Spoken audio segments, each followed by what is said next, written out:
Hi, Michael Yardney, and welcome to a new year and to our first Brisbane property market update.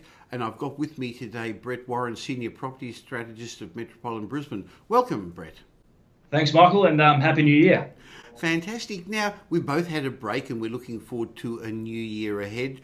Queensland's had a bit of a quiet patch, well, let's be blunt, for a couple of years, but I think there's some signs of the market turning around. So what I'd like to discuss in this video today is what's gone on in the past, what's likely to happen in the future, why we think certain markets are going to change, and what property investors should do and shouldn't do in the Brisbane property market. Let's go back a step, and over the last year Brisbane has underperformed. It's kept up with inflation in general, but some markets in Brisbane have done better than others, but it hasn't done as well as many people said. Every year people are saying Brisbane's turn in the sun. What's held the Brisbane market back over the last couple of years, Brett?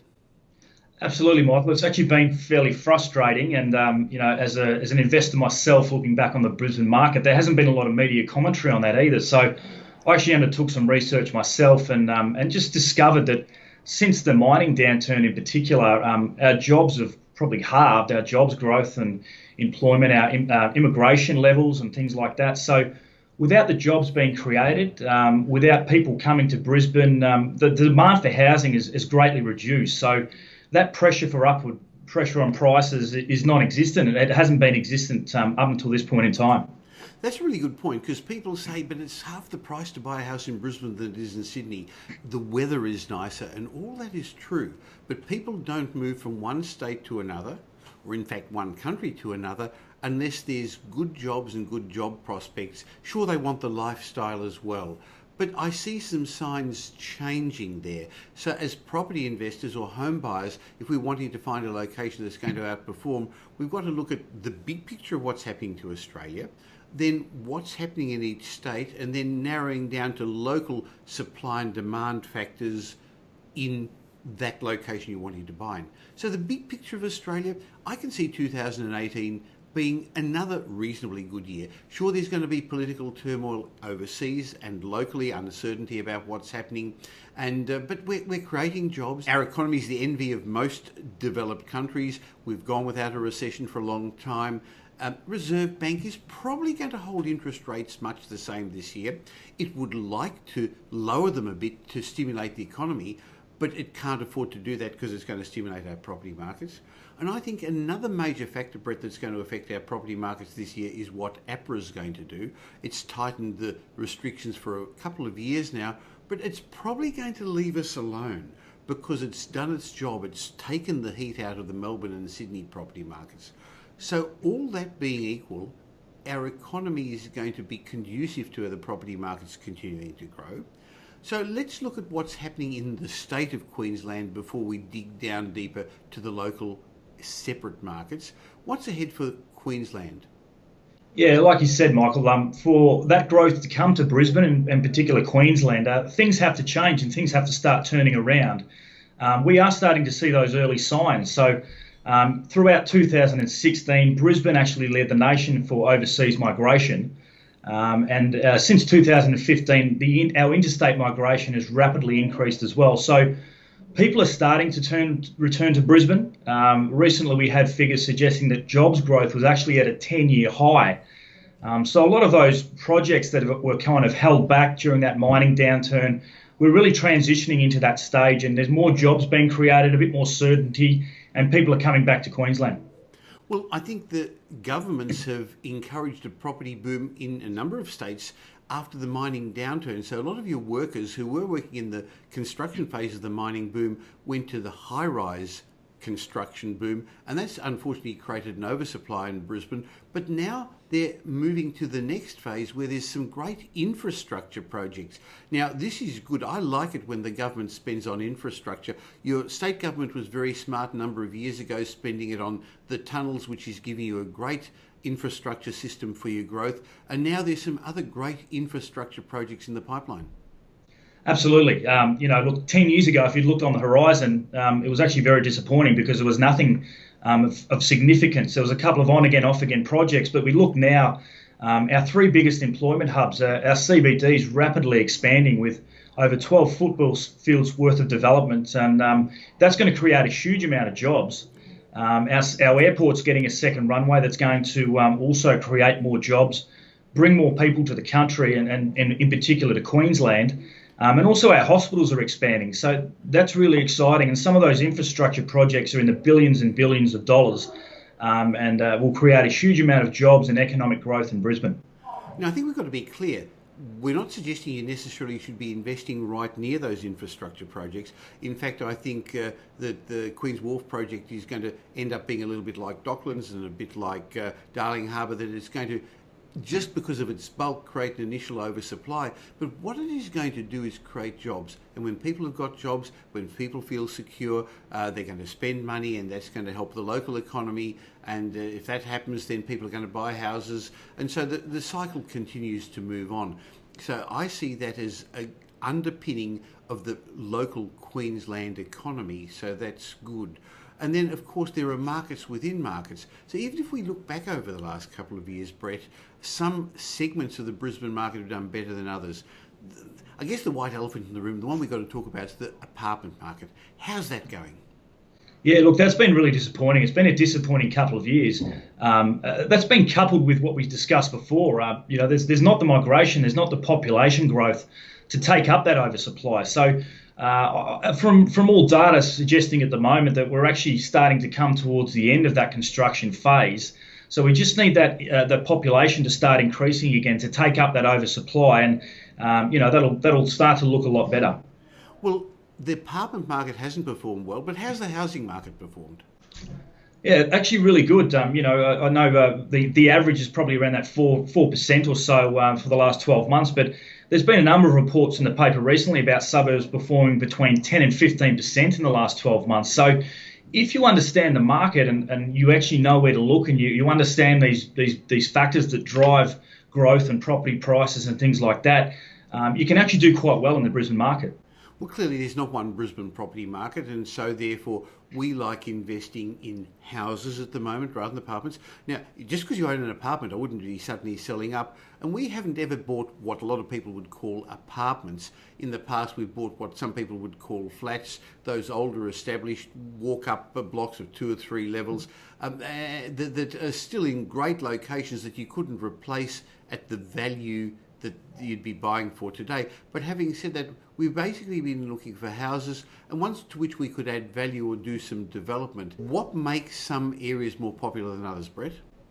Yeah, obviously, Michael, we're talking a lot about jobs growth and employment and certainty. People want to move to areas where there's some certainty. They want to look after their family. So things like school catchments become very, very important. Providing for your kids and green space, public transport is probably not at the level that is in Sydney and Melbourne yet, but that's certainly, with another 500,000 cars on the road in the next decade, that's going to become very, very important as well. So lifestyle precincts, people want to spend their weekends relaxing and enjoying things like that. So there's a number of factors we look for, and they're probably the top 3 or 4. Brent, I think that's a really important point, because at the moment, while public infrastructure is coping, I think you've got to look back 10 years ago in Melbourne or 20 years ago in Sydney, and they thought, oh, the roads are coping. But look how critical it is today to be close to transport, to be walkable to public amenities and utilities, and to the local shops. So any investor in Brisbane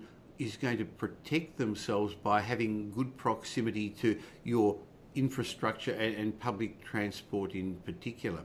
I think the other trend that's going to occur is the gentrification of the inner and middle ring suburbs of Brisbane, where a big block of land, which is the way a lot of Queenslanders live, is no longer going to be the preferred lifestyle. If you think about it, the last census showed that there's been a huge increase in people living in what the census called townhouses. In other words, modern accommodation on compact blocks of land. Yeah, absolutely, Michael. And that's actually creating a number of opportunities for our clients. Those kind of sites, there's not going to be an oversupply of those kind of townhouse sites, because you can only build between potentially 3 to 6 at a time. So you're not going to get that big influx. And as you're probably seeing in Melbourne and Sydney, and what we learned from yourself is that those kind of sites are in demand from people who maybe want to get into those better locations but can't afford a house. And they're happy to substitute it for a smaller area to get into those pockets, and also downsizers who retire from the big 4 or 5 bedroom home. They still want to stay close to family, friends, doctors and hospitals, and they're looking for that low maintenance living. So there's a big demand for those kind of products moving forward. You made a good point, because our demographic changes of the baby boomers now not wanting the big front yard and backyard and all the maintenance. They don't all want to go to tree change or sea change. In fact, you're right, the majority of them would like to be in the same location, close to their family, close to doctors. So there's huge demand for townhouses. And so I think they make great investments, but they also make good development potential. So even if you buy a house and are not ready to develop yet, having something that is developable is that scarcity that we talk about, that twist that we talk about, Brett. Absolutely, Michael. And at the end of the day, it's the land that appreciates fastest. And if you've got a site where you can actually put an extra 2 or potentially 3 dwellings on, that's just going to increase in value much faster. And a land banking opportunity that you'd normally wait 5 or 6 years to happen, with that kind of development upside, could only be 2 or 3 years before it becomes a really good, viable option. Sure. So while the market is ready for those now, it is going to be even more ready for them in the future. So it's a good opportunity to buy something with development potential in the future, or maybe just renovation potential, Brett.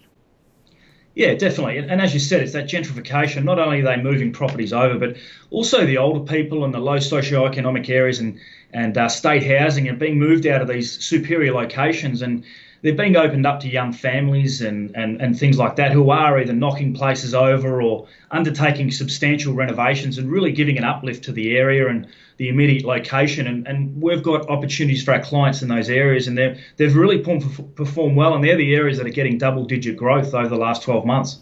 That's a point you made a moment ago, and I think we shouldn't gloss over it, that whilst Brisbane overall did 2.4% capital growth in 2017, overall means houses and apartments, and we know the apartments have dragged down the houses' growth. Then when you look at houses, some markets have done much better than others, some suburbs have done much better than others.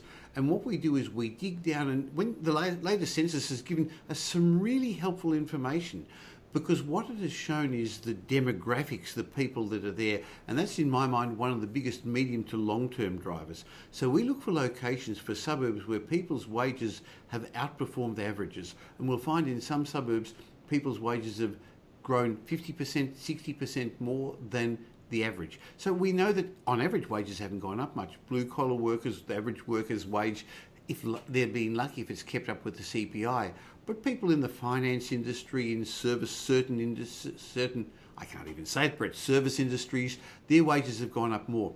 If you think about those locations, they're the ones where people have got high disposable income and they're prepared to and able to and keen to spend to do up their homes, buy new cars. And they're the areas that are outperforming the averages. So we're digging into the research to see the right location, and then within those locations, the right properties.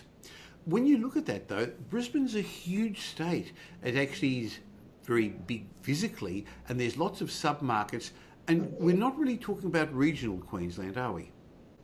No, and a lot of people from Sydney and Melbourne who come up get the mistake of thinking that Brisbane has the same kind of urban sprawl as a Sydney or a Melbourne, and when actually, in fact, it doesn't. Some of the key factors I mentioned before, such as wages growth, public transport, really high school catchments, high demand school catchments, they're only located within 10 or 12 k's of Brisbane. So there's actually a substantial difference in wages between a suburb 10 k's and a suburb 14 kilometres from Brisbane. So it's really important you understand that market depth and have that experience and in where to be buying those kinds of assets.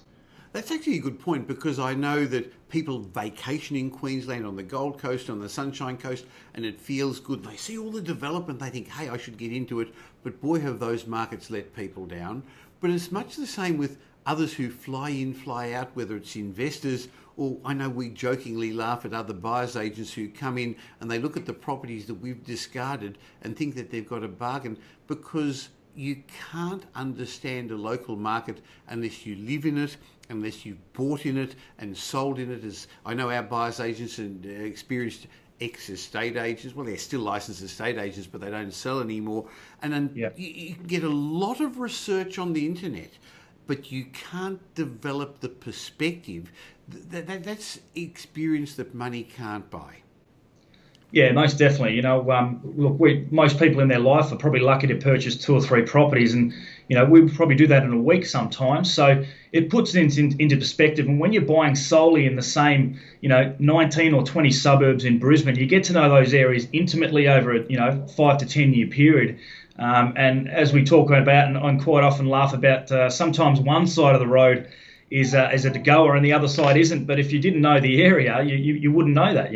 It's interesting that you point that out, Brett, because our research department has located 19 to 20 suburbs in all of Brisbane that we're interested in buying in, and that's what we call investment grade locations. So we've excluded a whole lot of suburbs. That doesn't mean they're not going to have some growth, but we actually want the certainty of the suburb doing well, and then we've got to drill down to the right locations within those suburbs, because even in the same suburb, there are different precincts and then an investment grade property in that location. Let's make it clear, we don't only buy investments, we buy home for home buyers. So if our viewers would like to find out a little bit more about how to either invest in Brisbane, or have you assessed their current portfolio or set a plan for them for the future, how do they contact you? Michael, they can contact our office. They can contact me personally, brisbanebuyeragent.com.au, and we'd be more than happy to sit down and have a coffee and, have a good discussion about their portfolio or how we can help them and what we can do to assist them to grow their asset base. Fantastic. But what if I live in Brisbane and I don't want to invest in Brisbane? Are you only based in Brisbane? Are you only doing stuff in Brisbane? Look, it's not about where you buy. By assessing your portfolio, even if you don't want to buy in Brisbane, and even if you do want to buy in Brisbane, you may already have really good exposure into the Brisbane market. So we need to understand and diversify your portfolio, get into some of our bigger capital cities like Sydney or Melbourne in particular, where we're finding some really good opportunities. And it's really important to have that diversification. We don't want you to get into a situation maybe in 10 or 15 years' time if there's another flood in Brisbane or there's a downturn and you've got all your eggs in one basket. We want to have that dimensions where we can actually fall back on other markets as well. That's an important point, I think, to make, because when they see the team at Metropole, whether it's you in Brisbane or our team in Sydney or Melbourne, the property strategists they see have no properties for sale, but access to every property on the market, and are not state-based. So our recommendations are what's best for the client, not what's based on the stock list that we're pulling out of our drawer.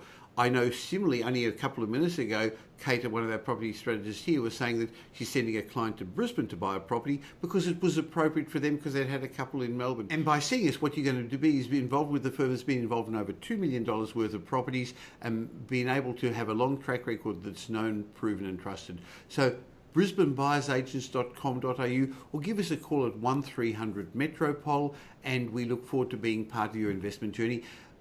Brett, I look forward to having more of these chats with you and seeing how the Brisbane and the Queensland market performs over 2018.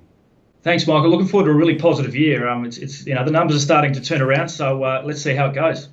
Look forward to it. Thanks, Brett.